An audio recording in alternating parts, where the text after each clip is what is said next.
ஓம் நமச்சிவாயா. இன்னைக்கு நம்ம பார்க்க போகிறது சிம்ம ராசிக்காரங்களை பற்றி. இன்னைக்கு உங்கள் கூடவே இருந்து யார் உங்களை பழிவாங்க துடிக்கிறாங்க அப்படிங்கிறத தெரிஞ்சுக்கணும் அப்படின்னா வீடியோவை ஸ்கிப் பண்ணாமல் முழுசாக பாருங்கள். அப்போ தான் அது யார், அவங்ககிட்டேருந்து நம்ம எப்படி விலகி இருக்கணும் அப்படிங்கிறது உங்களுக்கு தெளிவாக புரியும். வாங்க வீடியோக்குள்ளே போகலாம். சிம்ம ராசிக்காரங்க, உங்களுடைய உறவு அப்படிங்கிற பெயரில் துரோகம் எப்படி நடக்குதுன்னு தெரியுமா? வீட்டுக்கு அடிக்கடி வரக்கூடிய ஒருத்தர் தான். நம்ம தானே நம்பிட்டு தானே இருந்தோம் அப்படின்னு சொல்லி பேசுகிறவங்க தான். அவங்க தான் உங்கள் வீட்டில் நடந்த சின்ன சின்ன விஷயத்தையுமே வெளியே போய் பெரிய விஷயமா சொல்லுவாங்க. சொத்து விஷயமா இருந்தால் இன்னும் கொஞ்சம் கஷ்டம்தான். பங்குன்னு பேசலாம்னு ஆரம்பிக்கிற பேச்சு அவனுக்கு தான் அதிகமாக கிடைச்சதுன்னு பொறாமையாக மாறும். நீங்கள் நேர்மையாக ஏதாவது பகிர்ந்துக்கிட்டாலுமே அவங்க கண்ணில் ஏதோ பண்ணியிருக்கான்னு ஒரு சந்தேகத்தை வந்துக்கிட்டே இருக்கும். அண்ணன் தம்பிக்கு இடையில ரொம்பவே பிளவு வர்றதுக்கான வாய்ப்புகள் அதிகமாகவே இருக்குது. அக்கா தங்கை அப்படிங்கிறவங்க பேசாமல் இருக்கிறது கூட நேரங்கள் இருக்குது. மாமன் மச்ச மாதிரி நெருங்கியவங்க கூட பின்னால் தீய ஊதுவாங்க. நீங்கள் நல்ல மனசுக்காரங்க. உங்ககிட்ட யாராவது உதவி கேட்டாங்க அப்படின்னா கண்டிப்பாக நீங்கள் மறுக்கவே மாட்டீங்க. அதையே சிலர் பலவீனம்னு நினச்சி பயன்படுத்திக்கிறாங்க. இப்போது கடன் கேட்டு வாங்குறாங்க, திருப்பி தரும்போது முகத்தை திருப்பிக்குவாங்க. நீங்கள் கேட்க போனால் உறவுக்குள்ளே கணக்கு வைக்கிறியான்னு உங்களையே குறையும் சொல்லுவாங்க. அப்போதான் உங்களுக்கு புரியும், உறவுன்னு சொல்லி நம்மளை பயன்படுத்திக்கிட்டாங்களே அப்படின்னு. வேலை இடத்துல கூட இதே மாதிரி தான் நடக்கும். உங்களுடைய சேர்ந்து சாப்பிடுவாங்க, மேலதிகாரிகள்கிட்ட உங்கள் பேரில் குறை சொல்லுவாங்க. நீங்கள் முன்னேறத அவங்களால சகிச்சுக்கவே முடியாது. உங்களுடைய திறமைக்கு குத்து வைக்க முயற்சி இருக்கும். நீங்கள் மௌனமாக இருந்தால் பலவீனம்னு நினைப்பாங்க. ஆனால் சத்தமாக பேச ஆரம்பித்தா கோபக்காரன்னு பேர் வைப்பாங்க. இதுதான் சிம்ம ராசிக்காரங்களுக்கு வரக்கூடிய ஒரு சோதனையாகவும் இருக்கும். குடும்ப வாழ்க்கையில் கூட சின்ன விஷயம் எல்லாமே பெரிய சண்டையாக மாறும். மனைவி அல்லது கணவர் உங்கள் வீட்டார் இப்படி சொன்னாங்கன்னு சொல்லுவாங்க. அது யாரோ 3ஆம் நபர் போட்ட வார்த்தை தான். ஆனால் அந்த வார்த்தைக்கு 2 பேர்த்துக்குமே இடையில ரொம்பவே பிளவை கொடுக்க போகுது. நீங்கள் யாரை சந்தேகிக்கணுமோ அவங்கள சந்தேகிக்காம யார் உங்ககிட்ட ரொம்பவே நல்லா பேசிகிட்டு இருக்காங்களோ அவங்க மேலே நீங்கள் சந்தேகப்படுறீங்க. உங்ககிட்ட என்னதான் நல்லா பேசினாலுமே கண்டிப்பாக உங்கள் மனசில் அவங்கக்கிட்ட பொறாமல் இருந்துக்கிட்டே தான் இருக்குது. அதனால் துரோகம் நேர்ந்துச்சு அப்படின்னா மனசு உங்களுக்கு ரொம்பவே காயப்படும். உங்களுடைய கண்ணில் கண்ணீர் வராது, ஆனால் உள்ளே ரொம்பவே உடஞ்சி போயிடுவீங்க. பழி வாங்கணும் அப்படிங்கிற எண்ணம் வரும். நானும் ஒரு நாள் காட்டுறேன்னு தீர்மானிப்பீங்க. ஆனால் உண்மையை சொல்லணும் அப்படின்னா உங்களுக்கு நேரம்தான் பழி வாங்கும். ஆனால் உங்களுடைய துரோகம் செஞ்சவங்க ஒரு நாள் உங்களை தேடி வருவாங்க. அப்போது உங்களுடைய 2 வழி இருக்கும். பழி வாங்கலாம் அல்லது அமைதியாக நின்று உயர்ந்து காட்டலாம் அப்படின்னு. சிம்ம ராசிக்காரங்களுக்கு உயர்ந்து காட்டுறது தான் ஒரு பெரிய பழின்னு கூட சொல்லலாம். இந்த காலத்தில் கவனிக்கக்கூடிய ஒரு முக்கியமான விஷயம் என்ன அப்படின்னா, கையெழுத்து இல்லாமல் எந்த விஷயத்தையுமே நம்பிக்கை வைக்காதீங்க. பணம் கொடுத்தா சான்று வைங்க, சொத்து பேசுனா எழுத்து வைங்க. வாக்கு மட்டும் நம்பி போனால் கஷ்டம்தான் கண்டிப்பாக வரும். அதனால் உங்கள் நல்ல மனசை எல்லாருக்குமே காட்ட வேணாம். யாருக்கு எவ்வளவு தூரம் இடம் கொடுக்கணும் அப்படின்னு நீங்கள் கண்டிப்பாக கட்டாயமாக கற்றுக்க வேண்டிய ஒரு சூழ்நிலை உங்களுக்கு உருவாகி இருக்கு. உங்களுடைய வீட்டு விஷயத்த வெளியில் பேசாதீங்க, வெளியே சொல்லவே சொல்லாதீங்க. வெளியே போகாத மாதிரி நீங்கள் தான் பார்த்துக்கணும். உங்களுடைய வாழ்க்கையில் இந்த துரோகங்கள் எல்லாமே உங்களை இன்னுமே கீழே இழுக்க வருது அப்படின்னு சொல்லலாம். உங்களை விழிக்க வைக்க தான் வருது. எவ்வளோதான் நீங்கள் கீழே இறங்குனாலுமே அதிலிருந்து மீண்டும் முயற்சி பண்ணி நீங்கள் முன்னாடி வரக்கூடிய வாழ்க்கையை தான் உங்களுக்கு கொடுக்க போகிறாரு கடவுள். அதனால் நீங்கள் எதுக்காகவும் எந்த பிரச்சனைகளுக்காகவும் கலங்கி நிற்கவே கூடாது. எவ்வளவு கலங்கி நின்னாலும் அதிலிருந்து திரும்பி மீண்டு எழக்கூடியவங்க தான் இந்த சிம்ம ராசிக்காரங்க. இப்போது இனி நீங்கள் எளிதாக யாரையுமே நம்ப மாட்டீங்க. நம்புனா முழுசாக நம்பிடுவீங்க. அதுதான் உங்களுக்கு பலமும் பலவீனமும். ஆனால் ஒரு விஷயத்தை நினச்சிக்கோங்க, சிம்ம ராசிக்காரங்க விழுந்தாலும் அவங்க மீண்டுமே எழுந்திருப்பாங்க. அவங்க மனசு உடைஞ்சாலுமே அவங்களுடைய தைரியம் அப்படிங்கிறது உடையவே உடையாது. உறவுங்கிற பெயரில் துரோகம் நடக்கக்கூடிய காலம்தான் இது. ஆனால் அதுக்கு பிறகு உண்மையானவங்க மட்டுமே உங்களுடைய அருகில் மிஞ்சுவாங்க. பொய்யானவங்க தாமாகவே விலகி போயிடுவாங்க. கடைசியில் உங்களுக்கு கிடைக்கக்கூடிய பலன் அனுபவம், அமைதி, உண்மையான உறவுகள், இது எல்லாம் தான் கிடைக்கும். சிம்ம ராசிக்காரங்களை பொறுத்தவரையும் துரோகங்கள் அப்படிங்கிறது உங்களை சோதிக்கும், ஆனால் உடைக்க முடியாது. நீங்கள் தைரியமாக நில்லுங்க, காலம் கண்டிப்பாக உங்கள் பக்கம் திரும்பும். இப்போது உங்கள் வீட்டில் ஒரு சந்தோஷமான நிகழ்ச்சி நடக்குதுன்னு வச்சுக்கோங்களேன்.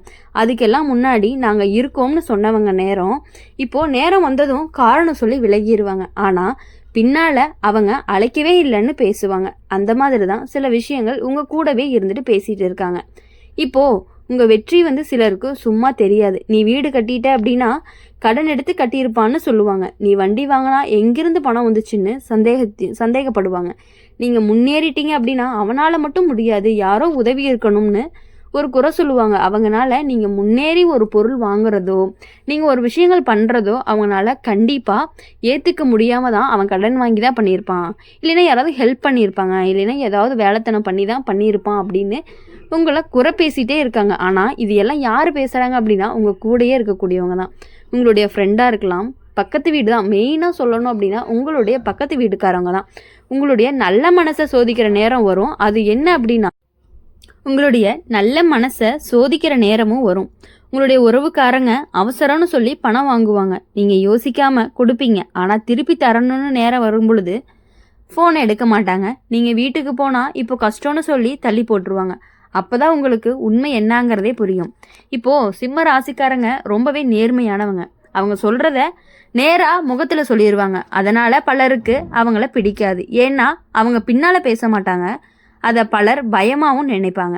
இப்போது உங்களுடைய வேலை இடத்துல கூட நீங்கள் உழைச்சி பேர் வாங்குற நேரம் உங்களோட சேர்ந்து வேலை பார்க்குறவங்க உங்களுடைய தவறை பெருசாக காட்டிடுவாங்க. நீங்கள் நல்லதை செய்கிறத யார்கிட்டையுமே சொல்ல மாட்டாங்க. ஆனால் நீங்கள் ஒரு சின்ன தப்பு பண்ணிட்டீங்க அப்படின்னா அதை ரொம்ப பெரிய விஷயமா காட்டி எல்லாத்துட்டையும் சொல்லுவாங்க. அப்படி இருக்கிறதுனால தான் உங்களுக்கு கிடைக்க வேண்டிய மரியாதையும் உங்களுக்கு கிடைக்க வேண்டிய அங்கீகாரம் எல்லாமே கொஞ்சம் தள்ளி போயிட்டே இருக்குது. குடும்பத்தில் மனைவி அல்லது கணவர் யாரோ சொன்ன வார்த்தையை கேட்டு உங்ககிட்ட சந்தேகம் கூட வைக்கலாம். ஆனால் நீங்கள் விளக்கம் கொடுத்தாலும் அப்படியெல்லாம் இல்லைன்னு வாதம் வரும். அந்த ஒரு சந்தேகமே உங்களுடைய மனசை ரொம்பவே கிழிச்சிரும். சில நேரம் நீங்கள் தனியாக உட்காந்து யோசிப்பீங்க, நான் இவ்வளவு நல்லா இருந்தும் ஏன் இப்படி நடக்குதுன்னு கேட்பீங்க. அதுதான் உங்கள் ராசிக்கான சோதனை காலன்னு கூட சொல்லலாம். உங்களுடைய அண்ணன் தம்பிக்கு இடையில சொத்து, பொறுப்பு, பெற்றோர் கவனிப்பு மாதிரியான விஷயங்கள் எல்லாமே வாக்குவாதம் வர்றதுக்கான வாய்ப்புகள் அதிகமாகவே இருந்துட்டு இருக்கு. நீங்கள் அதிகமாக பொறுப்பெடுத்தா அவன் எல்லாத்தையுமே கைப்பற்றான்னு சொல்லுவாங்க. நீங்கள் பின்வாங்கினீங்க அப்படின்னா அவன் உதவி செய்ய மாட்டான்னு குறை சொல்லுவாங்க. எது செஞ்சாலுமே அது குறையாதான் தெரியும். அதனால் நீங்கள் உங்கள் மனசுக்கு சரியானதை மட்டுமே செய்யுங்க. யார் என்ன சொல்கிறாங்க அப்படிங்கிறத நீங்கள் காதில் வாங்காமல் இருக்கிற வரையும் உங்களுடைய வாழ்க்கை உங்களுக்கு கண்டிப்பாக நல்லாயிருக்கும். இப்போது உங்களுடைய குழந்தைகள் விஷயத்தில் கூட யாராவது ஒப்பீடு பண்ணுவாங்க, அவனோட பையன் இப்படின்னு. இப்போது அவங்க பொண்ணு அப்படி இருக்கா, இவங்க பையன் அப்படி இருக்கான். ஆனால் அது உங்களுக்கு பிடிக்காது தான். ஆனால் சண்டை போடாமல் உள்ளுக்குள்ளேயே ரொம்பவே வலி அடிப்பீங்க. அதனால் பழி வாங்கணும் அப்படிங்கிற எண்ணம் உங்களுக்கு கொஞ்சம் சீக்கிரமாகவே வரும். ஆனால் நீங்கள் நேராக பழி வாங்க மாட்டீங்க. நீங்கள் உங்கள் வாழ்க்கையில் உயர்ந்து காட்டுவீங்க. அதுதான் உங்களுடைய பதிலாகவும் இருக்கும். இப்போது இந்த காலத்தில் நீங்கள் கவனிக்க வேண்டிய விஷயம் என்ன அப்படின்னா, வாக்கு கொடுக்காதீங்க யாருக்குமே உங்களுடைய திட்டங்களை முழுசாக சொல்லாதீங்க. உங்களுடைய பண விஷயம் பல விஷயங்கள் எதையுமே ரகசியமாகவே வச்சுக்கணும். உங்கள் வீட்டு பிரச்சனையை வெளியே நீங்கள் சொல்லவே கூடாது. நம்பிக்கையாக எல்லாருக்குமே கொடுக்காதீங்க. சோதிச்சு பார்த்து தான் நெருக்கம் கொடுக்கணும். உங்களுடைய மனசை யார்கிட்டையுமே முழுசாக திறக்காதீங்க. ஒரு நேரம் வரும் உங்களுக்கு துரோகம் செஞ்சவங்க தாமே பிரச்சனையில் சிக்குவாங்க. அப்போது உங்களுடைய நினைவுபடுத்துவாங்க, நீங்கள் உதவி செய்யணும்னு தோணும். அதுதான் உங்களுக்கு பெரிய மனசும் கூட. சிம்ம ராசிக்காரங்களுக்கு கோபம் வரும்போது சத்தமாக இருக்கும். ஆனால் அவனுடைய மன்னிக்கும் மனசு அப்படிங்கிறது இன்னுமே பெருசாகவும் இருக்கும். இந்த துரோகங்கள் எல்லாமே உங்களை ரொம்பவே கல்லாக மாற்றாது, ஆனால் உன்னை புத்திசாலியாக மாற்றும். இனி யாராவது நமக்கானவங்கன்னு சொல்லி நெருங்கினாங்கன்னா நீங்கள் சிரிச்சு தான் இருப்பீங்க. ஆனால் உள்ளுக்குள்ளே அளவு வைப்பீங்க. காலம் கடந்து போகும். உங்களுடைய வாழ்க்கையில் மெதுவாக அமைதிக்குள்ளே வரும். உண்மையாக உன்னை நேசிப்பாங்க. ஆனால் உங்ககிட்ட பக்கம் இருக்கும் பொழுது மட்டும் ரொம்பவே மிஞ்சுவாங்க. மற்றவங்க தாமாகவே விலகிடுவாங்க. சிம்ம ராசிக்காரங்களுக்கு உங்களுடைய வாழ்க்கை அப்படிங்கிறது சோதனையோடு இருக்கும். ஆனால் முடிவு அப்படிங்கிறது கண்டிப்பாக வெற்றியோடு தான் இருக்கும். உங்களுடைய துரோகம் செஞ்சவங்க உங்களுடைய முன்னேற்றத்தை பார்த்து வருந்துவாங்க. நீங்கள் நின்று கொண்டே இருந்தால் போதும், உங்களை யாராலையுமே கண்டிப்பாக தள்ளவே முடியாது. அதனால் இனி வரக்கூடிய நாட்கள் எல்லாமே உங்களுக்கு இனிமையான நாட்களாக மட்டுமே இருக்கும் அப்படின்னு சொல்லி எப்பொழுதுமே எங்கள் சேனல் மூலிமா உங்களுக்காக நாங்கள் பிரார்த்தனை பண்ணிகிட்டே இருப்போம். இந்த வீடியோ உங்களுக்கு பிடிச்சிருந்துச்சு அப்படின்னா லைக் பண்ணுங்கள், ஷேர் பண்ணுங்கள். கமெண்ட் பாக்ஸில் நீங்கள் என்ன ராசி அப்படிங்கிறத கமெண்ட் பண்ணுங்கள். உங்கள் மனசில் ஏதாவது கஷ்டங்கள் இருந்தாலும் கமெண்ட்ஸில் கொட்டி தீர்த்துருங்க. அப்போ தான் உங்களுக்கு கொஞ்சம் ரிலாக்ஸாக இருக்கும். எப்பொழுதும் உங்களுக்காக நாங்கள் இருந்துக்கிட்டே இருப்போம். இந்த வீடியோ உங்களுக்கு பிடிச்சிருந்துச்சு அப்படின்னா லைக் பண்ணுங்கள், ஷேர் பண்ணுங்கள், கமெண்ட் பண்ணிவிட்டு கூடவே நம்மளுடைய அம்மன் ராசி பலன் சேனலை சப்ஸ்கிரைப் பண்ணி பக்கத்தில் இருக்க பெல் ஐக்கானை கிளிக் பண்ணிக்கோங்க. அப்போ தான் நாங்கள் போகிற வீடியோஸ் எல்லாமே உங்களுக்கு உடனுக்குடனே நோட்டிஃபிகேஷனில் வரும். நன்றி, வணக்கம். ஓம் நம சிவாயா.